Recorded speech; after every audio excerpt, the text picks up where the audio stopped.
Hey, welcome to Creative Block. We're your hosts, V.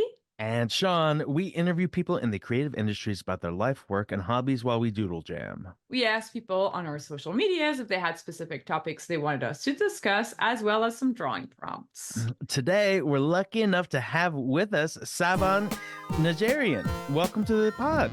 Hi, thanks for having me. Thank you so much for coming Hello. on. This is so exciting because you've worked in VFX and animation, and you even have you have your own sound stage in your backyard.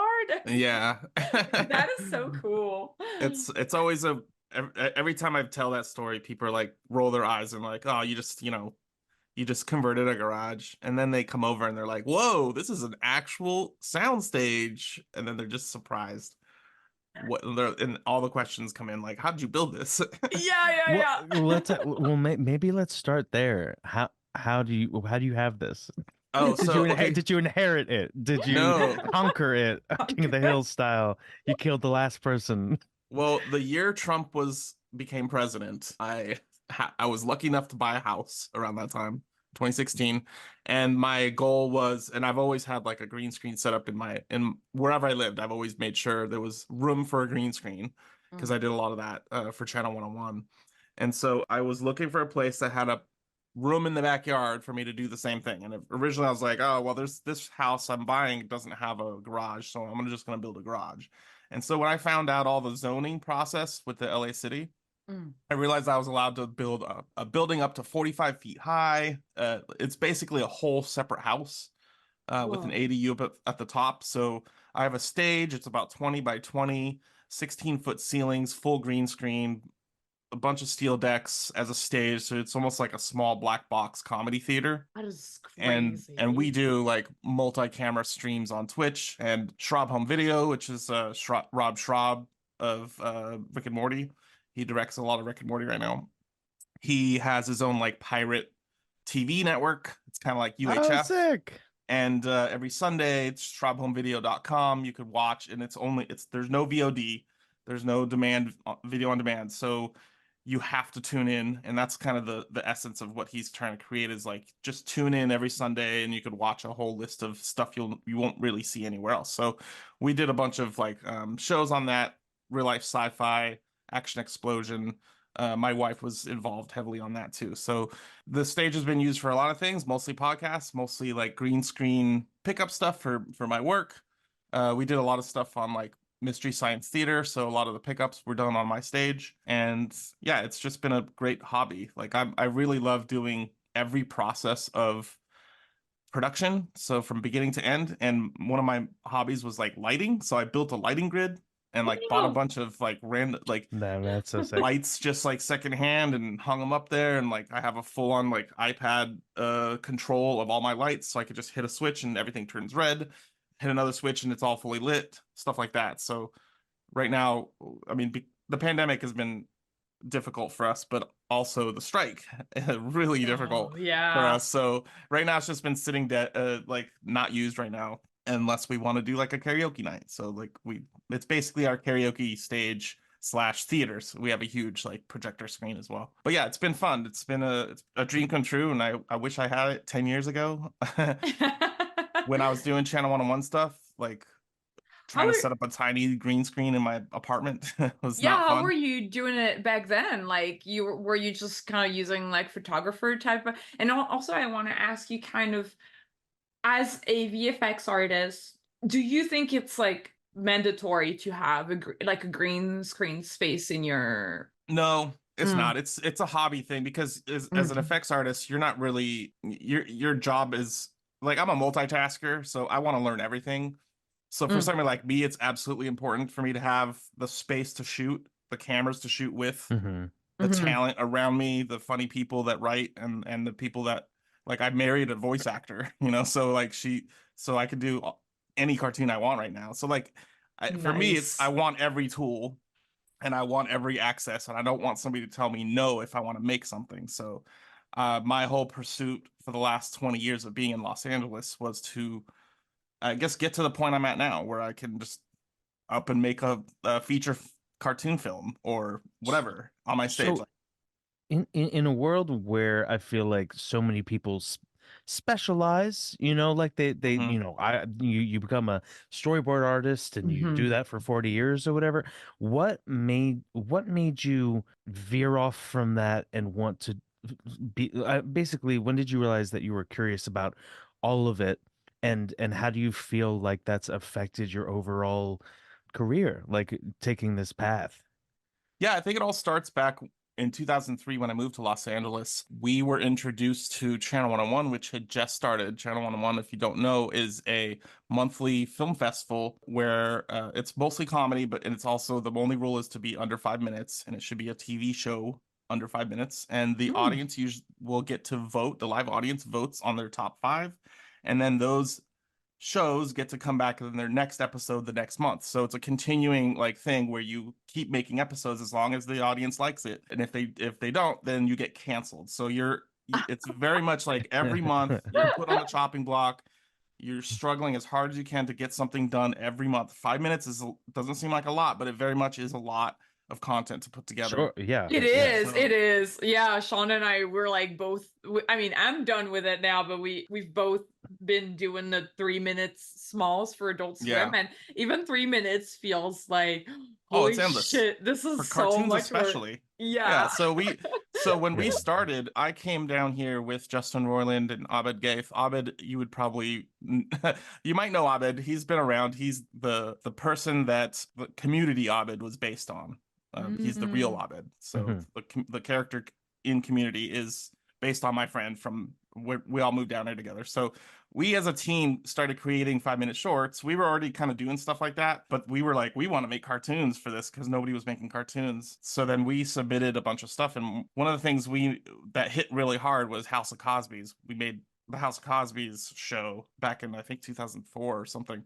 Mhm. And that was a huge hit. It was like before YouTube Mm. viral video. So it was like nobody really it wasn't even called viral at the time. It was just like we're getting a lot of downloads on the Channel 101 site. It's like, oh, cool, it's a place you can put videos, and then YouTube shows up and destroys it basically.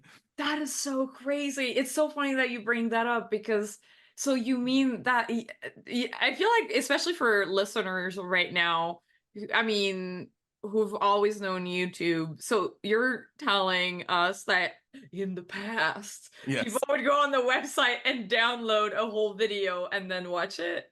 Yeah, well, I mean, there was like Flash Player. It was a similar Okay. idea. You can embed a video back then still, but that was Okay. brand new technology. The internet wasn't that great. It was super tiny resolution, so it wasn't the best before YouTube came around and kind of changed the whole thing. Uh-huh. But Channel 101 had its heyday around 2005 to 2008. Stuff like Yacht Rock came out, which was a huge influence. A lot of things from like Jack Black, Sarah Silverman, a lot of those people got involved, Paul Tompkins. And so back then I think it was just a matter of like necessity to learn everything Mhm. Mm-hmm. because it's all nobody got paid. We were all doing it on our own volition because we just wanted to make things, and people keep telling us like, nope, you can't make it because this studio doesn't want to pay for it, or you need to have this actor in it or something like that. So we're like, no, we have the skills, we have the know-how, we know how to make cartoons, we're just going to make it. And so we did it for Channel 101, and we were pretty successful at it. And that's where the Rick and Morty pilot called The Real Adventures of Doc and Marty, we made that for Channel 101. So that was Something that couldn't be on TV, absolutely not. probably. No. Back then. I mean, For beware when anybody you that's Google seen it, that. yeah. Yeah. Oh If my you god. But it went to festivals because that's what I heard. That's kind of how it got the attention from Adult Swim, right? Like, I mean, it you would was know no, it better. was it was No? Channel 101, which is the festival. Oh, So if it so I see. Okay. Wow, that Yeah, I is mean, so there's just straight cool. up like balls on it, right? yeah, Yeah. there's some Dick and Balls stuff. Yeah, yeah, yeah. Yeah, it's like beware when you get to it. Good old fashioned Dick and balls. It is But not it's the Rick and Morty that our viewers know. isn't it? Is it not? I I feel mean, like it's the there's same. It's just elements. There's okay. elements. There's yeah. They It's like toned it down a black bunch, web. It's right? like black web Rick and Morty. Yeah, yeah. Like That's So so dark web. dark. so I feel like I had to learn how to animate based on like Justin's like here's a bunch of art, figure it out. And I was like already learning After Effects. So I basically was a compositor slash animator slash director because none of us really knew how to do any of that stuff. But I was like an editor Photoshop guy, so I sort of learned After Effects on how to move the Photoshop stuff layers, you know. Mhm. So I kind of developed puppet doll animation style rigging in After Effects because I'm not really an artist. So like I have to rely on people giving me art. Mm. So if you give me like a Photoshop character full of layers, everything separated, I can animate that. So starting from there, and then also it's very competitive and it's fun to be around other creatives and you form other teams and stuff. And so I ended up I thought when I moved down here I'd become like a camera operator because I just Mm. love doing camera stuff. And so I put that aside to do animation, but then I got back into camera work, and a lot of the stuff on Channel 101 I'm really proud of is camera work. I did a green screen show called The Pop. It's basically Popeye, Sin City, Sopranos. So Mhm. like it's like spinach is a drug, and like they're, you know, it's all fucked up. And it was all fully on green screen. I think it was probably one of the first shows on Channel 101 that was full green screen sets, actors, live action, and a lot of stuff with some animation in here and there. But forcing myself to do something like that, I didn't know how to do it before. Forcing myself to do it with all the lack of confidence, I had to be resourceful. So I figured out how to do that, figured out how to, you know, do lighting properly and editing and all that stuff. So my my instinct is just to learn everything because I feel like I can't rely on anybody else to, you know, fill those gaps. Mhm. Mhm. So I think that's how I eventually built my own stage where I'm I'm an audio engineer and I'm a video engineer, and like I don't know, I would just say I'm a producer at this point. So Yeah, it's really funny because it's kind of what one of my writing, I call her my writing mentor. She says that there's this, they call them, oh, like a predator, which is producer, editor, and what's the last one? There's like three jobs like mashed into one, and that's how they find talent now. They want huh, you to be able to do it all. But that's basically what you're describing, which is yeah. I like mean, you're like director and director. Director is the last one. Are you calling our guest a predator right now? We're What are all you saying? predators. You're a predator, Sean. I'm a That's predator. true. I've been called an assassin We're before. all That's what? Only but I'm only that's yeah, that's not really an acronym for uh, anything, but yeah, I'm only a predator with the fishnets. I have a full fishnet bodysuit right now. Yeah, oh, nice. it's producer, director, editor. Yeah, so yeah. Nice. That is so crazy. That is so crazy. And how did you wait? So you knew all these comedians. How did you meet them? At Was Channel it 101, like it was a huge social group. It that was is live every month. You'd show up to, there was a theater. oh, so you just like you were just like you just submitted something or you just showed up Yep. and that's how you met. That is so cool. I You love, submit. I feel like that's, I mean, It's maybe still this is going right now. In fact, it's turned into a cartoon festival at this point. Early on, there was nobody making cartoons because how do you make 5 minutes in a month? mm-hmm, But mm-hmm. nowadays, I think because of the success of Channel 101 or of Rick and Morty, it's attracted a lot of young animators to it. So right now, you can go to a screening. I think the next one is in June. It's Mm. mid-June sometime. And they're probably most of it is cartoons. And a lot of it's like animatic, like not fully rendered stuff, but like the idea behind Channel 101 is to tell a story, which is very Nice. different from traditional animation, which is like board driven, you know? So like Mm-hmm. you tell your story with the boards first before you even write a script. At Channel 101, you write a script. It's very strict. It's the Dan Harmon method of like story circle, plotting out your Interesting. story. Hmm. And so a lot of us just learn how to tell stories that way. So Channel 101 is very much a place you find out how to tell a story. And for animators, it's great because they're not always writers, so it's kind of Yes. forcing them to be the writer versus like coming up with gags in the boards. You know, like you're not coming up with visual gags at Channel Yeah. 101. You're coming up with a full story arc to animate too. So that's kind of it's different from like traditional cartoon making. Especially I would say more it's more of adult style cartoon Yes. now. Hmm. Mm-hmm. So like Rick and Morty is very much script driven. Something like Tig and Seek is very much board driven. Yes, that's So Yeah. correct. Yeah, yeah, yeah. so it's definitely a different it's definitely a different way of going if you want to be a storyteller. And I think that's more important in my life is to be able to connect with people on a basic level. And like it's great to see something nicely rendered and animated, but like Yeah. I think it's more important to tell the story to a storyboard to an animatic, you know. So every month people do full on animation sometimes, or you know, like limited animations or storyboard animations. And I feel like it's a legacy that I helped start, I guess.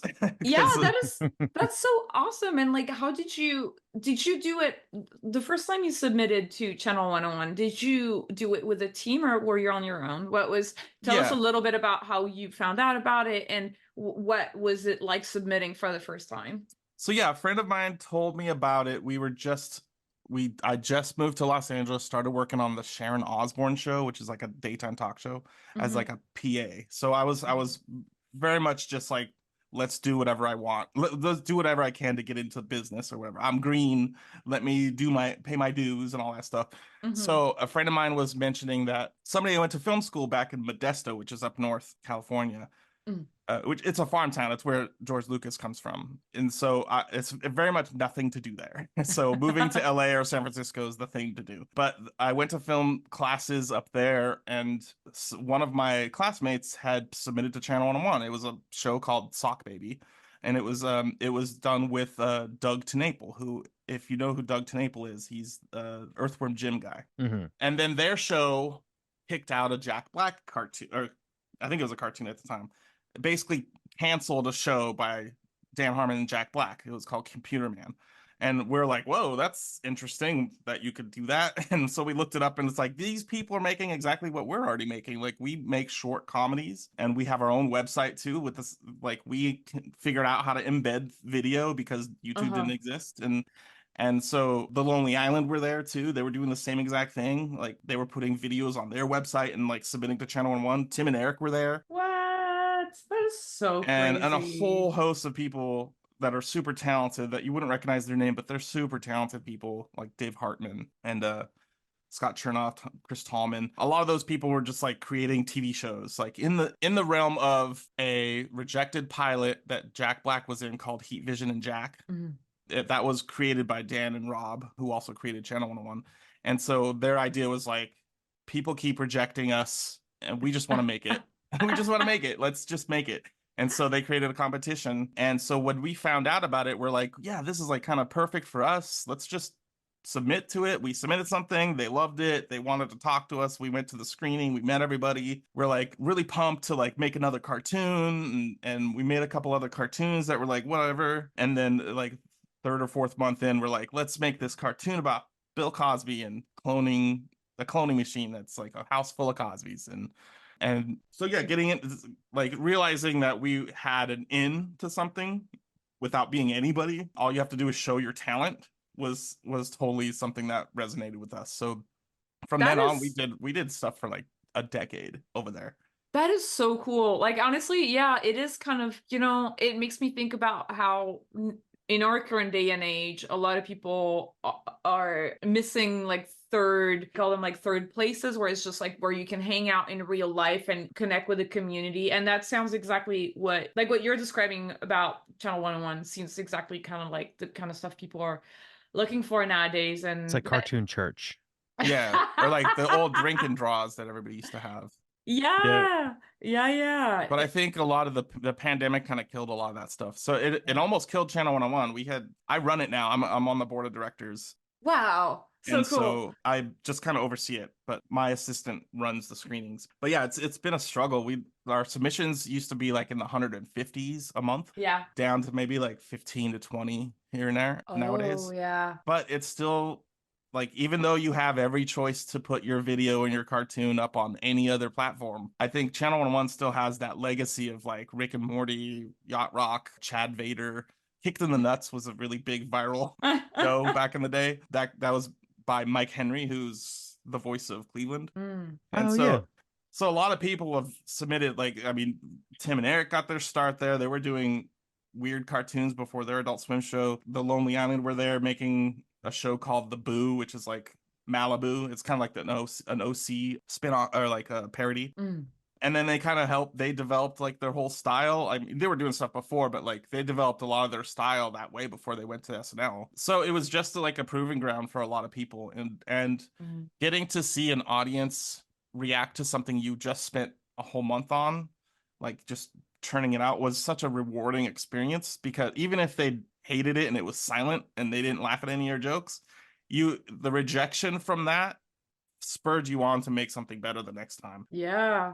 So I feel like a lot of my missteps happen at Channel 101, and where it was a place of peers, but also a place of like a lot of audience that wanted to see comedy / cartoon stuff, and we were able to really get out a lot of our garbage content, you know, like before like studios and networks wanted to look at our stuff. Can we So talk about some of that? Some of the garbage? some of the Yeah. garbage. I'd love to hear.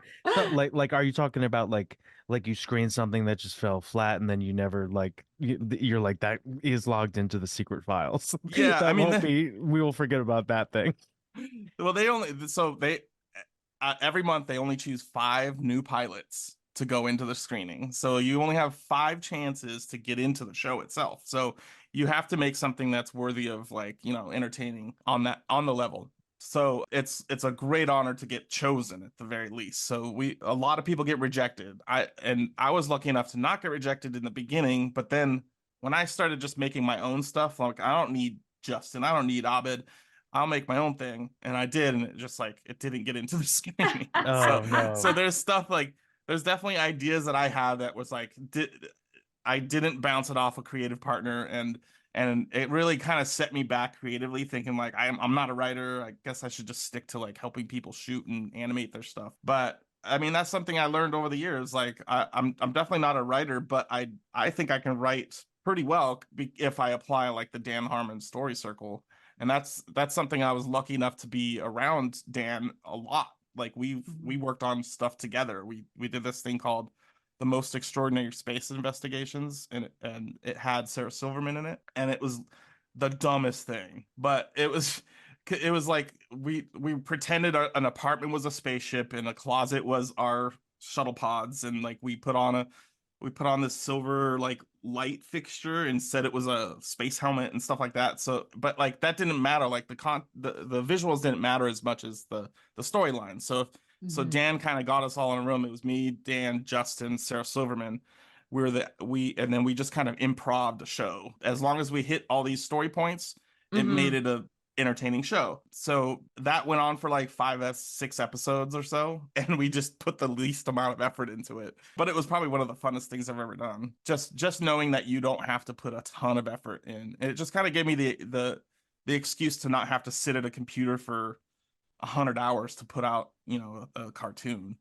You could shoot for 10 hours, and you know. I've been thinking a lot about, like, I think there's a current phenomenon on social media or TikTok where something that somebody spends a really long time on to the point where it looks like a whole company professionally made it sometimes won't do as well as something that is like just indie weird, like Yes. janky, like it's just but it has like a spark of something.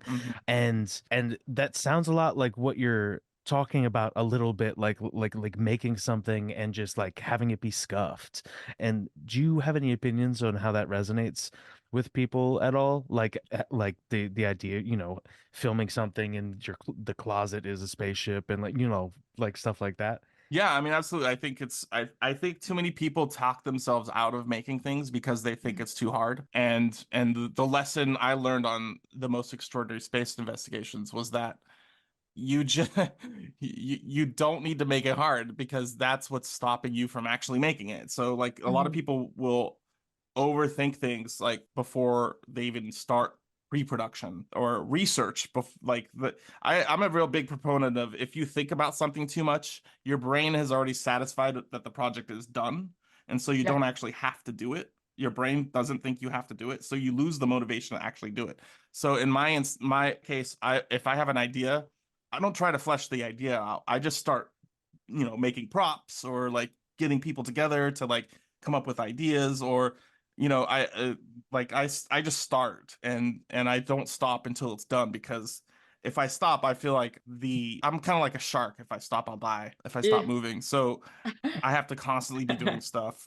But I think it gives a good, I think seeing stuff like that on screen and it being successful gives other people the idea like, oh, I could be a shitty artist and still make a cartoon like that. As long as the story resonates, like the look doesn't have, you know, come up to the production values of everybody else. And at Channel 101, it's definitely, there's phases of up and down qualities, and a lot of times, and it's always been said by Dan and Rob, like, don't like, just make sure the audio, just like make sure everybody can hear, and then everything else doesn't matter. Like, just as long as it's not shitty audio, like then everything else is like can be shitty. Like and that was always the takeaway, the advice from them. And then eventually people started getting better cameras. Like, we didn't have HD cameras until like maybe 2006 or 7 or 8 or something. And so all of a sudden everybody had really nice cameras, and it was really intimidating to submit. And it seemed like there was a huge barrier to entry all of a sudden. And then it came back around, and a lot of people were like, fuck that, let's just make something low effort. And I think that's what Most Extraordinary Space Investigations was like, look, you don't have to, it was kind of a lesson in like, all you have to do is worry about the story, make sure you hit these points, and then everything else kind of fills together. Because as long as a viewer is watching and the audience is watching, and it's a satisfying story, like a character has an arc, then you don't have to worry about the visuals. Yeah, you work on the visuals later, as long as the story is fine. And so I think a lot of that lesson comes through to people that are looking at it and want to make their own stuff. A lot of people that get involved never thought they would get involved. And I think that's the idea behind Channel 101, is like, anybody can do this, just pick it up. Yeah. You know, start doing it. You have an old VHS camcorder, just use that. Who cares? And I think nowadays, like, everybody's a content creator, so it's like the world is full of people like that, and it's kind of annoying. But what do you mean it's kind of annoying? Do you mean like because of the competition? People would call you guys content creators back in the day. What you were doing, though? Yeah. Exactly. You're like the original content creators. Yeah, we were generalist content creators. Yeah, exactly. But like, that word's also awful, though. I hate the content word. I don't like it. Yeah, but I mean, I still am a content creator. It's just that's what it is. I just started 20 years ago, but it was great because you got to meet a lot of people like doing the same thing at the same time. We ended up doing a show on VH1 called Acceptable TV. It was a sketch show, and it had Jen Kirkman in it. I love her. And just like everybody from Channel 101, like the best writers, the best actors, kind of formed this sketch group. We made a show on there. I was in the animation department, so we made a show called Mr. Sprinkles. It was like Cat in the Hat, but like he'd come out when it rains, and like he'd like whenever it rained, he'd like go and try to entertain kids. But in the modern world, he like freaked the kids out because they were like used to playing video games and stuff. So he had like this existential crisis. It's very much a precursor to like the storylines in Rick and Morty. And it was the first time both Dan and Justin worked together on creatively on something. So we worked on that, and it was similar to Channel 101. It was only 2.5 minutes, but it was voted on by the public. So it was on VH1 right next to like I Love New York and Flavor of Love, like all these reality shows. And so it really didn't fit there, but it was interesting to be some kind of creative sketch group on a VH1 network. It was really weird. At a time when the Human Giant was, I mean, I think Human Giant came a couple of years later, but the Whitest Kids You Know were doing their show exactly the same time as us on IFC. I think IFC is just a better place to do it. They had like 6 seasons or something. We had 1 season, and that was it. That was it. But that was also a precursor to everybody that worked on that. Is like, I feel like a lot of those people have careers in the business now. A lot of them are editors, writers. I know Drew Hancock is directing a movie right now, a feature right now, and written by Ryan Ridley, who is also a writer on Rick and Morty. Like he's and Community and stuff like that. So a lot of those people. I know that there was one guy that was a PA on that. He's like an award-winning editor now.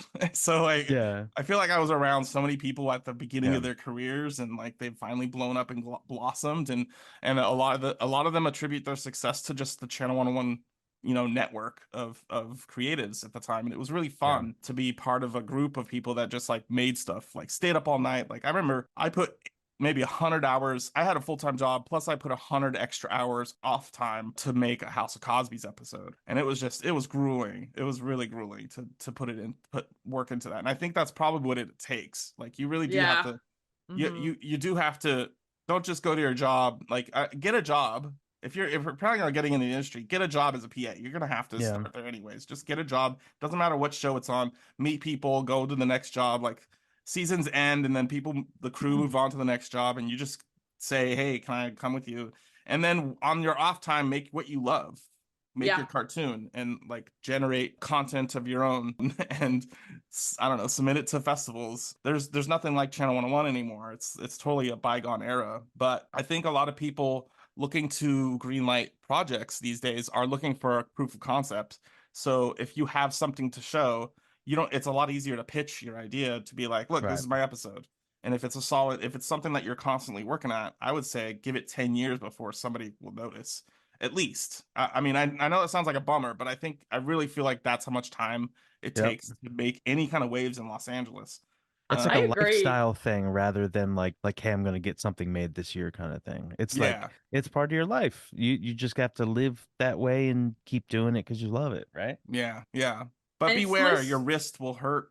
Yeah, it's nice to hear you say it though, like that it takes 10 years minimum and that you have to keep grinding and keep doing things, because I feel like sometimes it's easy to just look at the success of like, oh, well, this kid came out of CalArts and got a show like 2 years into like their career. And it's like, that can happen, but that is such a singularity. It's not at all like what it is like most of the time. And like hearing like, yeah, I'm making a ton of stuff, writing a lot. I think that's something that I'm also that I've personally learned very late in my career is the amount of writing that I had to do in order to get good. It's like drawing, you know? So hearing you having to like, you know, like write a ton of scripts and like submitting a lot and like working on it and also working on it on your off time is great to hear, because I mean, I feel like I've kind of come to that realization just very recently doing a comic on the side of my industry job. The industry job is like keeps me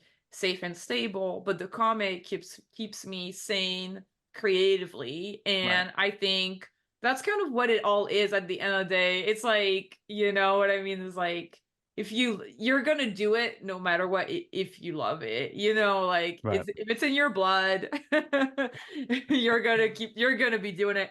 And so you're talking about all these other creators that you say are like super talents, but you're also super talented. You've directed recently a full feature. Yeah. And so with the Whitest Kids Alive. Whitest Kids You Know. Whitest Kids You Know. I keep doing this. It's because everybody the whitest boy alive. The whitest boy alive. I used to listen to this artist a lot, and so I mix up the two. You can make fun of me in the comments. Tell us about how like the project came about, like how you guys got together, like what was the initial spark? So yeah, I met one of the whitest kids at Channel 101, Sam Brown, and then I also happened to start working on a show at Disney that was created by Trevor Moore, which is another whitest kid. And I didn't know at the time because I didn't really watch the show. It was like because I was in a sketch group at the same time they were. It was like the jealousy thing of like, I don't care about other sketch groups, you know? So like I didn't really care to like watch their stuff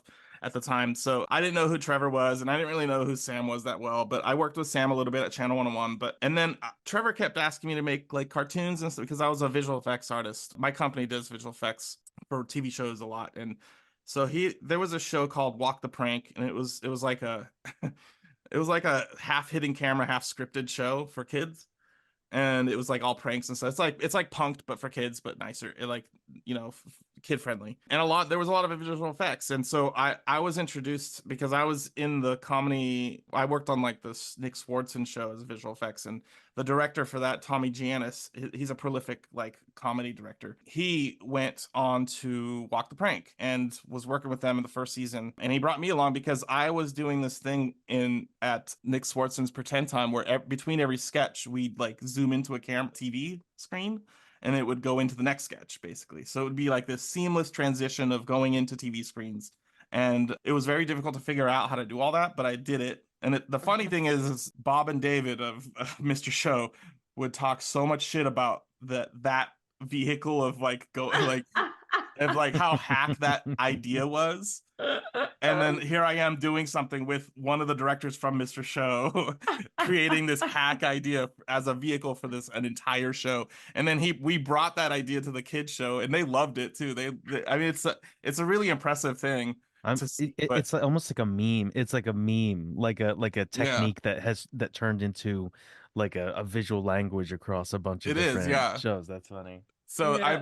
I've worked on several shows that employed it, and so I got to work on that show to basically just stitch together every sketch with a TV screen or a cell phone and like all this like screen tracking stuff in After Effects and Can you making it talk a real little smooth. bit about how doing that works? And like in general, I think because we talk to so few VFX artists, I'd love to just hear a little bit about like on an episode like that, what for you is working on it like what do you do, what you be expected to do on a scene or some, Yeah. that kind of stuff. Yeah, for me as a visual effects artist, a lot of times you'll get asked to come to set and you usually sit next to the DP or the director, which is great because you get a lot of chatter that you just pay attention to it all. So I sat in the tents and Video Village and stuff and I just watch monitors.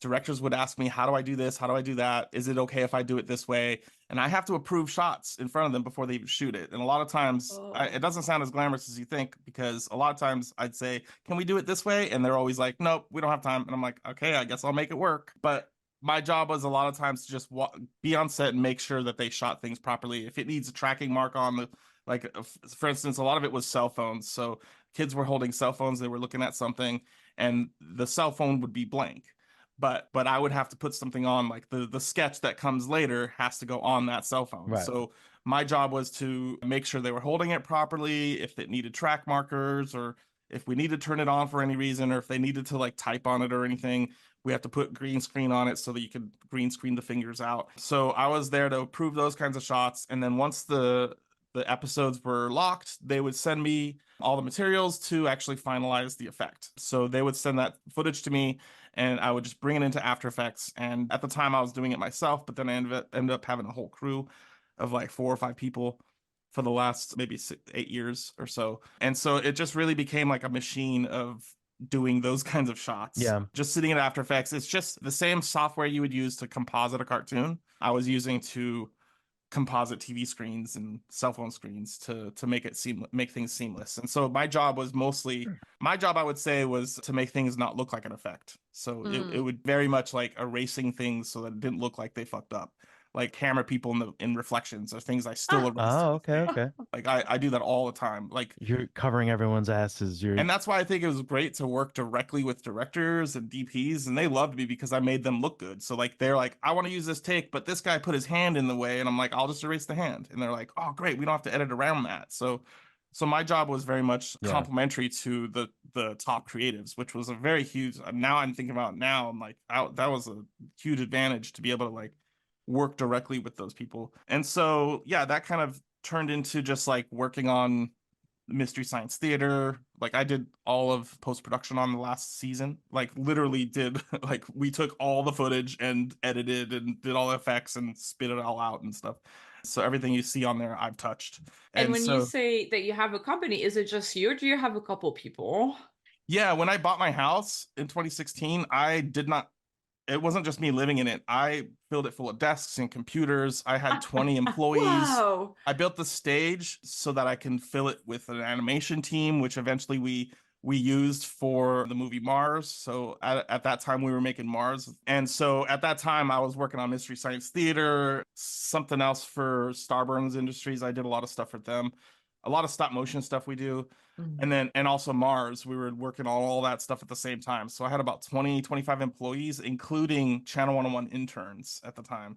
So it Whoa. was very busy on my property. It was like it's just a residential neighborhood, but the house was just full of computers, fully wired up. Every computer had high speed connection to the servers and stuff. And then the pandemic changed all that. So and I also got married and my wife and I moved into the house. So we kicked the entire business out, created an entire remote system. So Oh, now yeah. everybody just logs into my server remotely, just like accesses the server, high speed computers. You don't even have to have a nice computer at home. You log into a really nice rendering machine in my stage. I just built like a That server is room, crazy. and you can just access all of my stuff and be able to work with any project we do. So because the stuff we do is like 4K 8K materials and you can't really do that over the internet. Yeah. So we figured out over the pandemic to just like make it all And so now I have like all the space I want. Like every office, this is like the last office left, and every like all the other rooms are just like I have a library and a bedroom. So like, and me and my wife live here comfortably, and we're actually renting the upstairs right now. If anybody needs a place to stay, Oh. You heard it on Creative Block. it's fully That's furnished. I was gonna put it on Airbnb, but I don't want people to squat. Uh, that is so crazy. Like, did you have an IT person help you set up the server and everything, Yeah. or did you do it? Okay. Yeah, I did. The same guy that set up the Rick and Morty offices. We've been using him for a long time. Since Acceptable TV, actually, he helped us set up the network at Acceptable for us to do our cartoons there. And then ever since, Justin and I just been using him as all our IT stuff. So he works at Solar Opposites right now. I'm sure. I see. I think he still works at Rick and Morty as well. But yeah, he was a regular at Starburns, and he's just a friend of mine. So he's helped me build my server, which has like changed a lot. Did you know if the hard drives only last for 5 years? You have to replace No them. way. Oh So my every 5 years, I God. have to get a whole new set of hard drives because they're constantly running. They're constantly spinning and writing and reading. And Whoa. I feel like I'm towards the tail end of my second set right now. So I have to save up some money for it. It's a lot of expense, but honestly though, it's been really rewarding to be able to build a business, have an actual office space, and kind of run it like a animation studio, and then a totally different thing to like run it as a remote studio. Yeah. when people were working out of the house, did you have any problem with the neighbors? Because there's so many people. Like, were the No, neighbors like, "What the fuck is happening over no, there? Is it no, a because it's just cult?" yeah, no, yeah. I mean, I think my neighbors think I'm running some kind of like they think I'm like a swingers group or something. I think because there's like a lot of people coming and going and stuff, but it's all like nerdy animators and stuff. They're real quiet, they're not Yeah, loud people. So people would start getting worried if they were like real yeah, hot like yeah. celebs coming in and out, Dude, or did I tell you guys ever? Maybe, okay, I feel like I could say it on this episode, but when I was in downtown LA, well, first of all, I've heard when I moved to LA that people were like, "Oh, everything's been a porn studio at some point," and I'm like, Nah. "What?"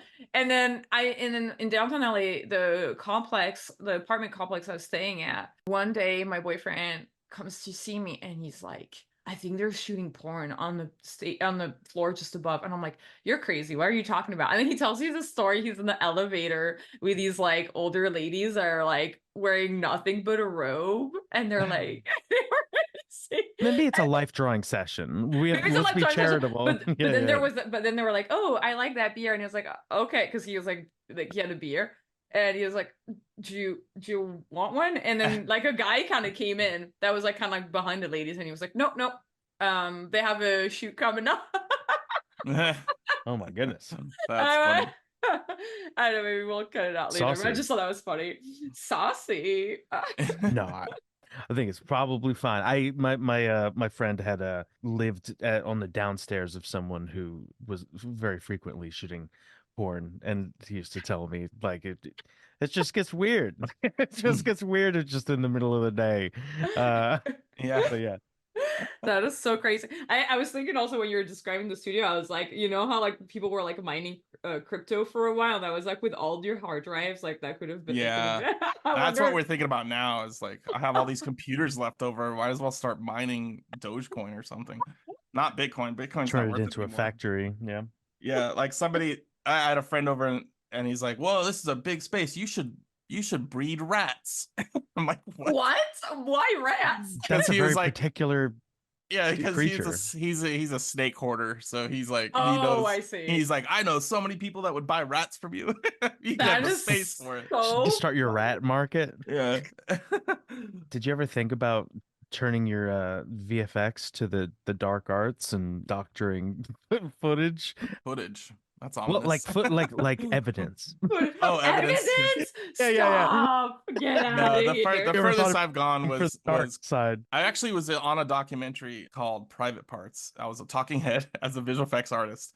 And it's about the documentary is about how Hollywood has created a whole new role of intimacy coordinators, Oh people yeah. that help coordinate sex scenes and stuff like that. So Oh, a okay, lot of yeah. it started on like the show The Deuce. Forgot David Chase. No, not David Chase.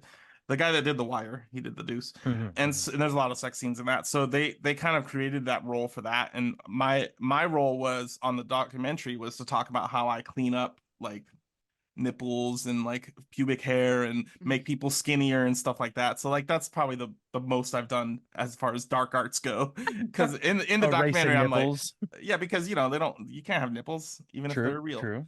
Dude, that happened to us on Adult Swim. They were like, that was a note we were getting all the time. No pubes. No pubes, yeah. No pubes, So no weird. nipples. Yeah, I have a very particular situation right now where it's a character who is a torso and it's a chubby torso. And originally I had them have that basically there's nipples where the eyes are, but I think that if they have any color of eyeshadow when they blink, it'll look like a nipple. So I had to take the makeup off so when they blink, it doesn't look like a nipple. I have to like trick them into believing that it's like a face on the torso instead of a nipple. How does Rick and Morty get away with doing ball sacks on every character? Dude, straight up, I don't know. I think it's because they're trying to make these okay for YouTube too. Yeah. Okay. But yeah, I don't know. People are sensitive now. I mean, we'll see. Also, maybe when you're, Rick and Morty, you can be like, I'm not gonna do your note. Yeah, you have more power. Yeah, I think that's where it's at now. Yeah. They're definitely, I mean, that's the top show. So yeah, they definitely have that power, especially when you get awarded 100 episodes or so. Yeah, 100 episodes. But going back to the movie, the Mars movie, Whitest Kids. So I was working on the Disney shows with Trevor, and we worked on a whole nother show. It was called Just Roll With It, which was the same idea. It was like the audience gets to choose what the actor needs to act out.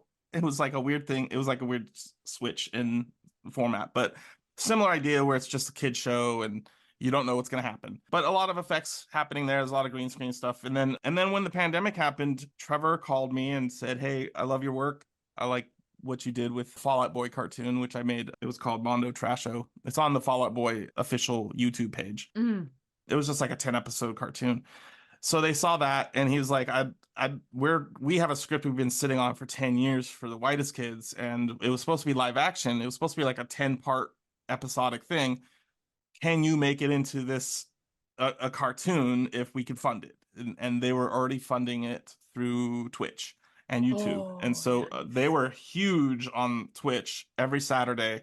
They funded all their fans raised a bunch of money, and it got filtered over to me, and I used it just to hire artists, and we just jammed it out for the last couple years. And so yeah, I did. I took the job thinking like I love the Whitest Kids now. Like I watched a lot of their stuff when I found out who they were. Oh yeah. And just being able when somebody approaches you like that, make demands. Like, I want to be the director, I want to be the producer and a director, please.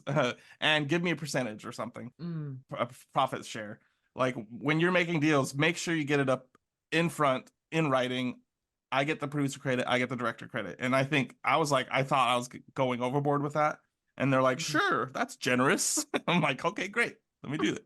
So I'm like, all right, I'll be a director on a feature film. I was used to making episodic shorts, man, and now I'm like, okay, I got to put all my skills into like making a full movie now. So, and I really do rely. I really feel like cartoons are all collaborative. I'm not the director that's like, it's like a make or break director or anything. Like, anybody could direct this movie. But I just assembled a team of really talented people that could do it in a scrappy way. We really were in the trenches for a lot of it, trying to figure it out. And so, yeah, it was really rewarding to just like hire people. I hired James Bristow, who was my art director. I think it was his first art directing gig. But it's funny because I don't know if you guys know Brent Knoll.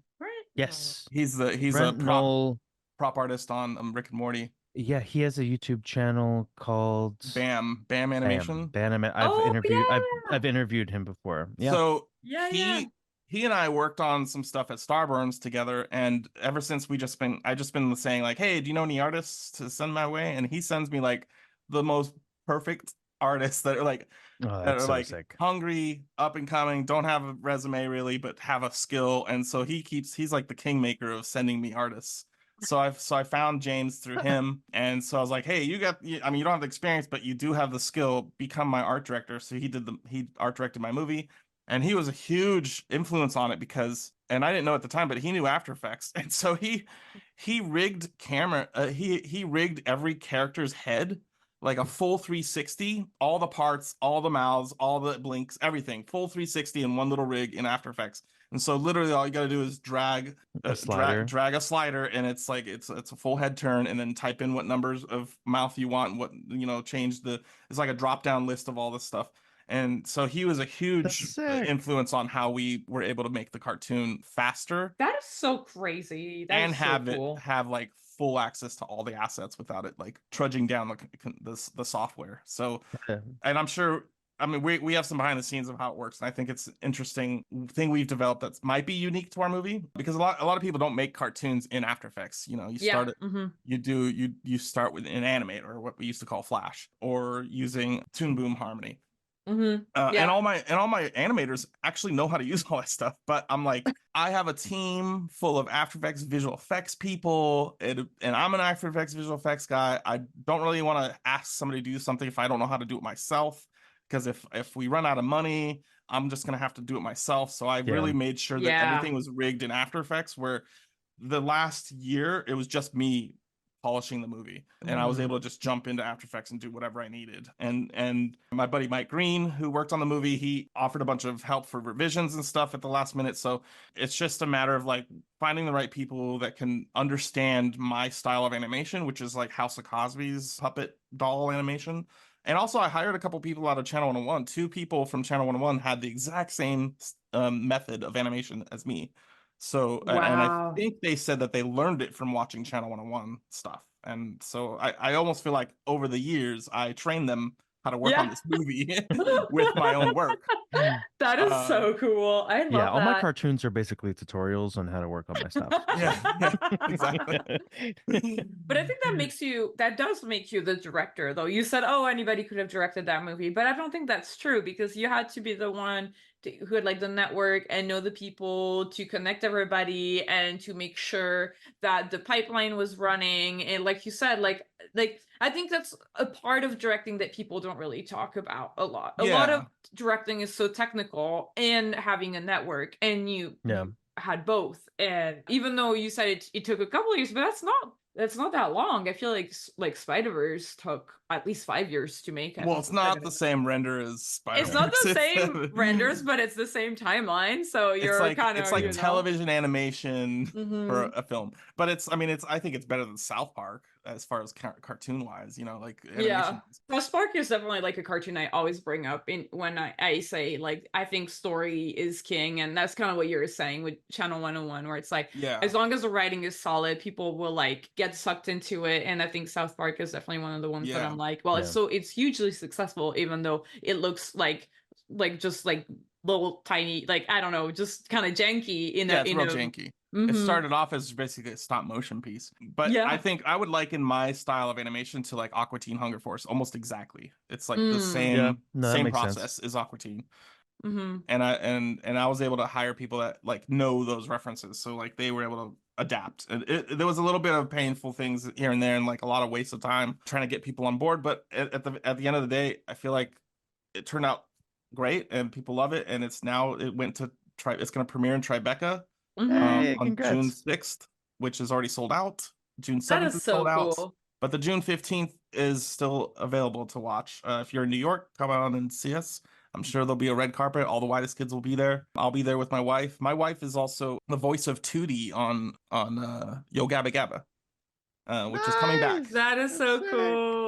So she's gonna be doing some press for that eventually too, and so you'll see us all out there. If you want to come out and meet us, we'll be there. And also, I'm just doing a little push for our pod. If you've listened to the Julian Glender episode, his movie Boys Go to Jupiter is also going to premiere at Tribecca. So we've had 2 creative block guests premiering at Tribecca. Definitely go check out the festival. It's very exciting. That's funny, because it's ours is Mars and his is Jupiter, and ours is the Whitest kids go to Mars basically, and his is Boys Go to Jupiter. It's very similar. There's another movie, The Whitest Boys Go to Jupiter. It's all the lines are crossing here. But that's Yeah. a CGI, right? It's like a Yeah, 3D it's animation. CGI. Yeah. Yeah. It's I went to the orientation and I heard about it. But I didn't get to meet them. I don't know if they were there. But there's also another cartoon that has something about Earth. So this very planetary cartoon themed at Tribeca this year.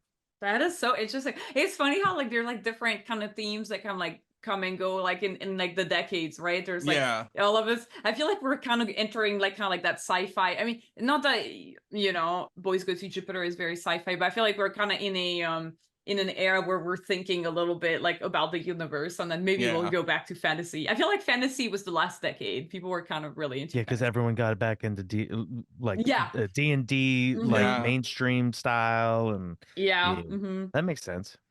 Yeah. It used to be real hard to be a nerd back in the day. Like in the 80s and 90s, it wasn't fun to be a nerd. Yeah.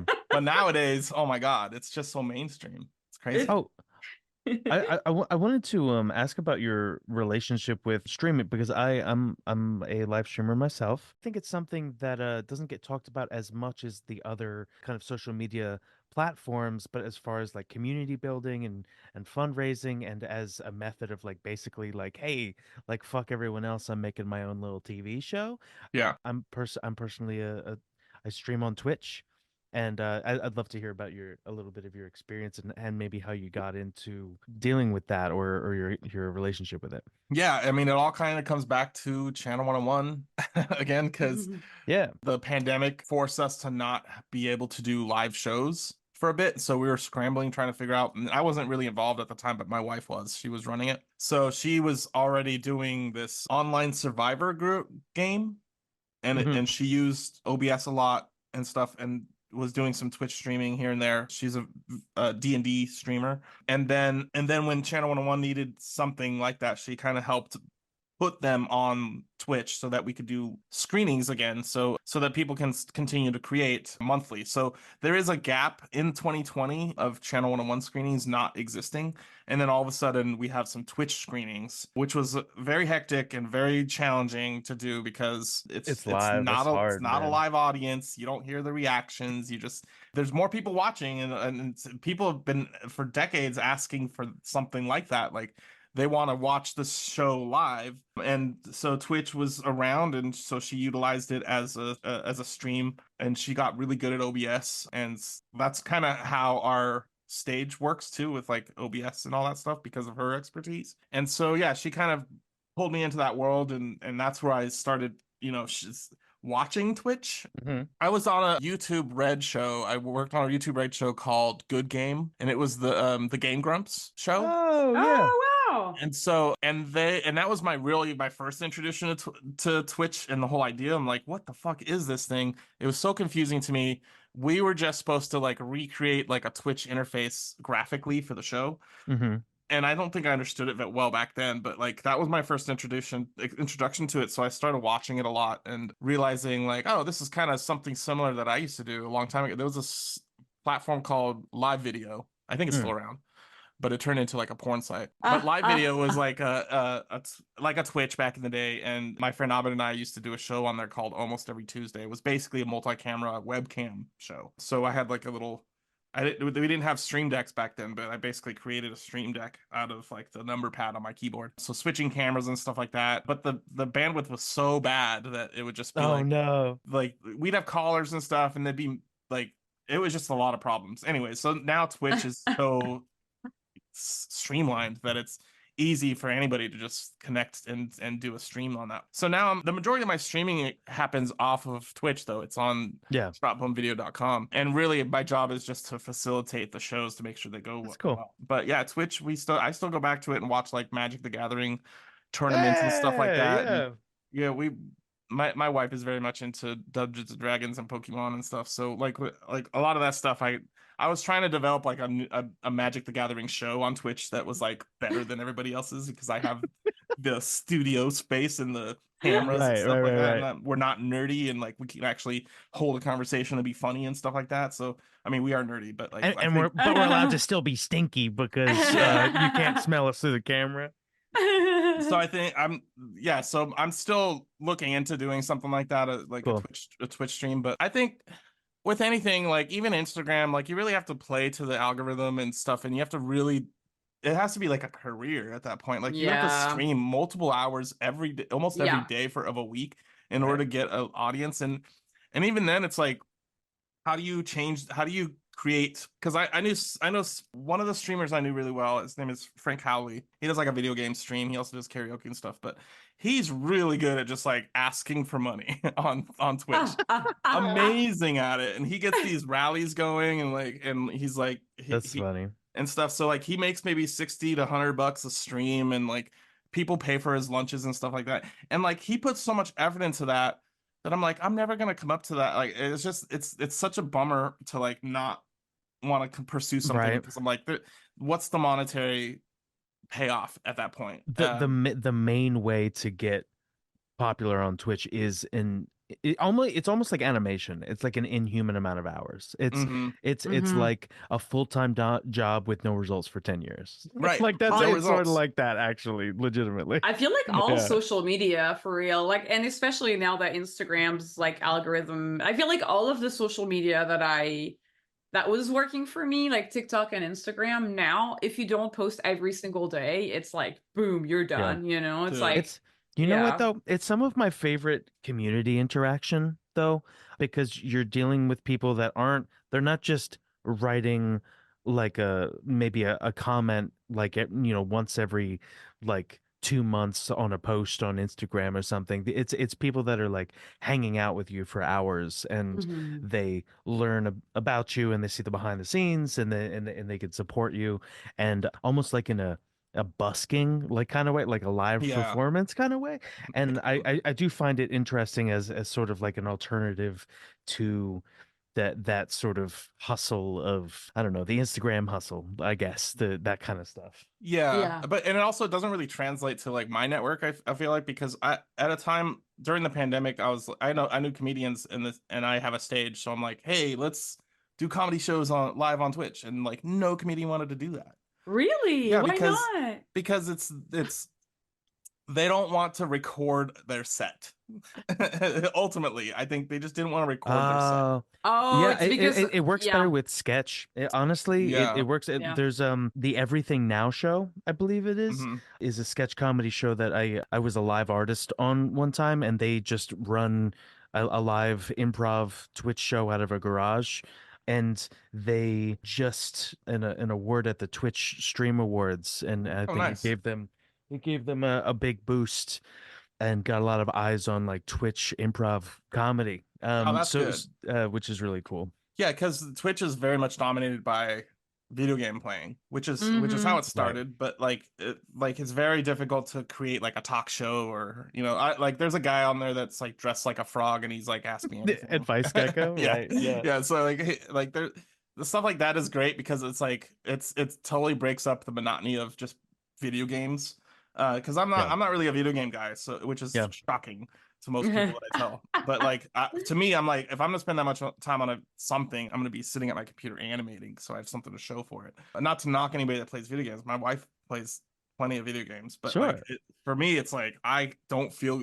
People like to play video games to de-stress. It makes me so stressful to play a video game. It's like Honestly, I get it. Me I too. feel like, No, me too. I mean, I feel like for long periods of time, I won't play any video games. And then my boyfriend will find a video game that's like a roguelite or something that I can play, because I'm terrible at like controls. Like I mhm. can't, like Super Mario or like anything like that, I'm terrible at it. But if it's like easy enough to move the character around and you don't die right away, I'm Yeah. like, so Give me a putt anything, putt goes to the zoo. Mm.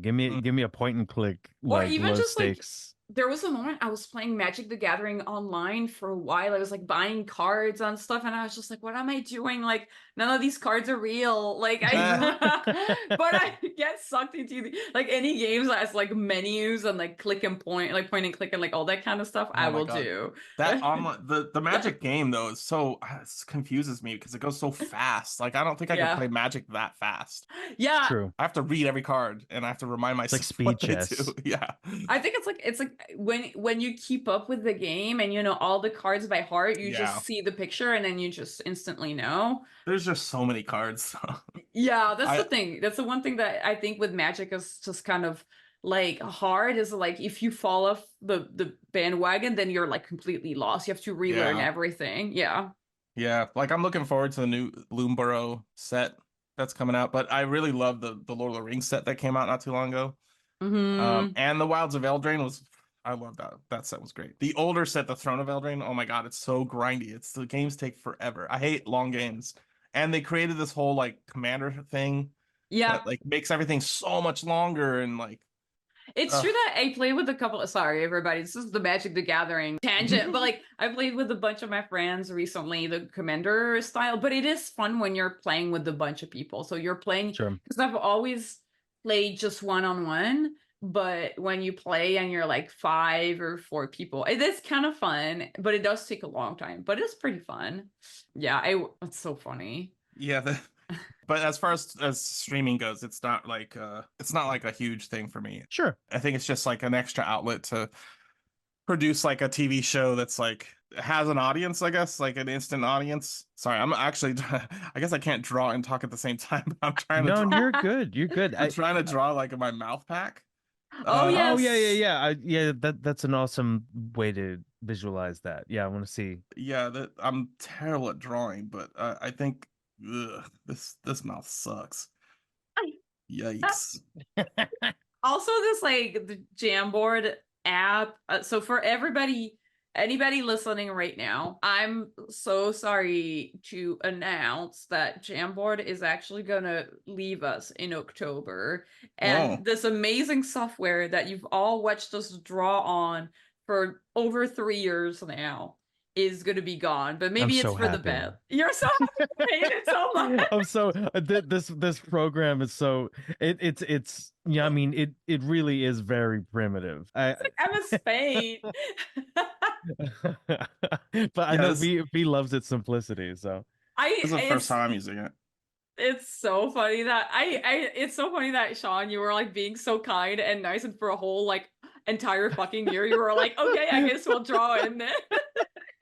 no, it's fine. Actually, you know what? I'm a doodler, and like I am somebody who really doesn't mind if his lines are kind of janky or Yeah. messed up, or I don't need a lot of fancy brushes. I mean, I'm a flash animator. I'm used to my lines fighting against me and being a struggle and looking like shit. And so and in fact I kind of like that. I like the Mm-hmm. charm of that. And so in a lot of ways this yeah I think that out of people that you could convince to draw on this program every week with you, I'm one of the more likely Yeah, candidates to you're not great. want to gnaw my arm off. But But yeah, I you've think reached your limits. You're like, finally. Yeah, we're gonna to we'll have be to try to get a sponsorship out of Magma, out of dude, that would be awesome. Anybody, if anybody listening knows anybody working at Magma, just reach out, let us know. We would love to. I was like, I had this like the stupid pipe dream of like getting Google Jamboard to sponsor us, but it's like it's so stupid. They I like mean, they they are could not putting any money into advertising this particular no, they're rolling podcast it thing. off. They're Yeah, like, yeah, we're yeah. done. This thing sucks. To be fair, though, I think we might switch over to Magma sooner than expected, just because I think because Google stopped doing the updates, now it's using so much RAM on my computer to do Jamboard. It's Oh, okay. insane. Look at all these mouth that we got while we were just No, shooting that this shit. this is Yeah, awesome. yeah, yeah, This yeah. this is actually I don't know if we've covered this particular thing on Creative Block before. I don't think we have, and I think this was like really interesting because for anybody like tuning in, listening, if you want to be a character designer, if this is like a path that you're seriously considering, this is a huge part of character design is like doing the turnarounds and doing the mouth packs Mouth on like charts, yeah. yeah on like the different angles and everything. And so this is kind of like, and I think we kind of talked about it briefly on the Shane Curie episode that came out last year. So anybody, if you want to listen to some animation timing or anything, definitely check that one out. It's a great episode. Oh, and while we're shouting out old episodes, we brought up Game Grumps. Aaron Hansen's episode was 58. Oh, Yeah. nice. Creative And Block. Rubber Ninja was Rubber Ninja on Game Grumps because we had Rubber Ninja. He's on offshoots. They do a lot of collaborations together. That he streams a lot on Twitch. He's another Twitch person now. Twitch person. So Which yeah, one? so I drew my the way I Hey. developed this was it's always the numbers. So like when you're animating, you're like, what number mouth do I use? And so you have to Mhm. kind of be like, okay, number one, number two, number seven to create this whatever line. So I kind of created a method of corresponding the number with the sound. So for instance, I mean the first one is always a closed mouth. So that doesn't really correspond. The second one, I don't know if two, I guess two, you would use the O mouth for two if you were animating the mouth two, TWO. Mhm. So two corresponds to that O mouth, three corresponds to a TH, four Mm. is an ER, so you're like Mm. five has the F, six is the Yeah. S or the T, seven is a breath. I don't know how that seven is more like a small eh, or it's why I Mm. usually use it as a breath. Seven. Yeah, Seven. Yeah. like a real small mouth that sometimes you don't get in mouth packs Yeah, for some reason. yeah. Picture saying seven like you're saying it real soft. Seven. Seven, seven. Eight is EH sound. Nine is ah. I don't know. That's kind of a stretch, but 10. Nine. I don't know. Yeah. 10 is kind of a stretch too. It's E, but I use 10 a lot for breaths and stuff. And then 11 is obviously L.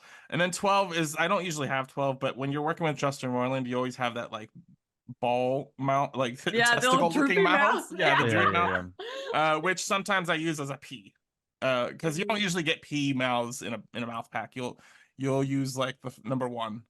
So that's the mouth chart I usually go with. This is probably overkill. I think most people go with an 8 mouths minimum. Yeah. But I'm used to having multiples. Like if you look at some of our early cartoons, we had like 30 mouths in a pack Wow. because Justin would draw them and he would draw like just different sizes of the same mouth and they all kind of wiggle and stuff. And I think we didn't really know what we're doing at the time, and it has sort of streamlined it over the years to be like, only give me these please. But I think that's a good start as far as I mean, if you look at House of Cosby's, all these mouths are there.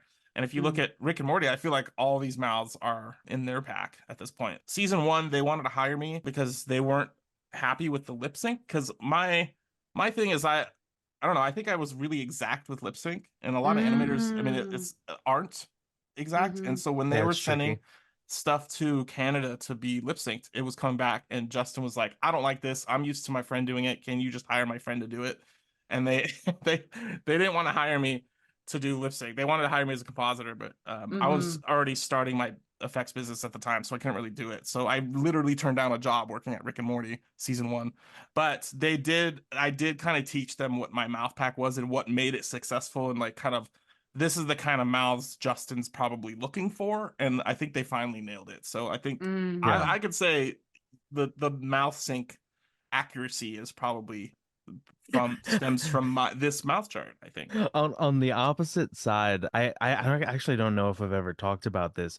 There was an Adult Swim short that I did that it's a parody of Home Improvement, and anytime the characters had lip sync, I basically had a closed mouth, and then I had these like 8 to 12 mouths Uh-huh. here, and I had them just set up on twos or threes, and anytime they talked, I would just set Cycle it through to it all. switch. It would just cycle through all of them, Yeah, that's and I funny. think no one noticed. No one noticed. What? No one noticed that it was just completely random mouths for the whole time cycling through. That's funny. No one called it out in any of the comments, nothing.